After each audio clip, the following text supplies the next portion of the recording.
It's really how you expect people to show up and how work gets done. And People don't stay at organizations because of ping pong tables. It's just asking of people that you would ask of yourself, and leading by example. What's the opposite of that? Like, what are the ways that we don't want them to rear their head? And it's built in how you listen. It's how you built in how you run your meetings. It's how you respond when someone makes a mistake. Everything that you do represents the culture that you want to be developing. It can be negative as well, depending, on certain environments. Don't think about values and not the posters. It's about decision making, how feedback is given, what gets rewarded and what gets ignored. People don't stay at organizations because of ping pong tables. And I guess now in the virtual setting for the latest Zoom and other technology, but they stay because they feel like they're owners of their work. They're not occupiers of just a seat. So when employees know their value or their impact is valued more than their green dot on Slack, to me, it creates a sense of belonging and freedom that makes it really hard to leave an organization. Everything that you do represents the culture that you want to be developing. And when I joined, the culture here is just a remarkable one.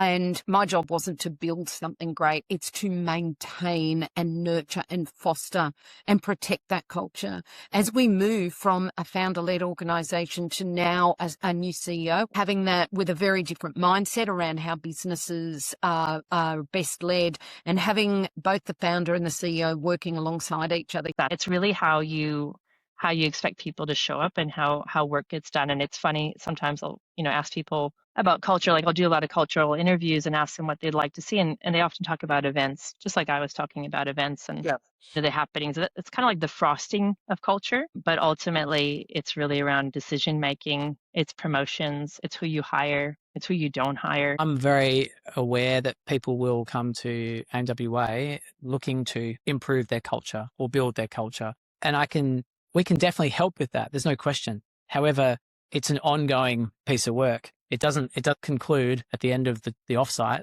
or the training course.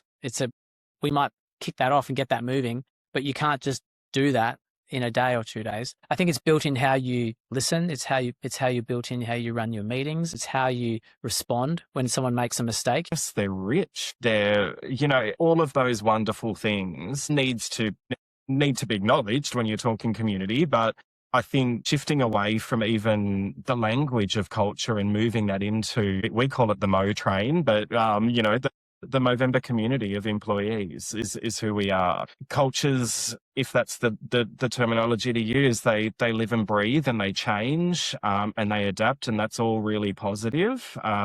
It can be negative as well, depending, on certain environments, but, you just need to make sure that it doesn't become this is our culture and you must come and fit into it. I need to make sure that I'm in the office more than I'm not, and it's all of those things. It's just asking of people that you would ask of yourself, and leading by example. And I think all of those things can help with the culture. It is asking people what it is that can help enable their lives to be easier at work, or going to people, I actually care about the fact that things at home are a little bit tough at the moment. What can we do? So it's all of those little intentional things that really helps. In which we expect them to show up. What's the opposite of that? Like, what are the ways that we don't want them to rear their head? And I think getting to that level of clarity and again, involving the team, like you've got people who also know what great looks like at your company and how to build successful outcomes, like involve them in that process, and rather than taking necessarily a top-down approach and making feel like it's being imposed on them. But for me, it's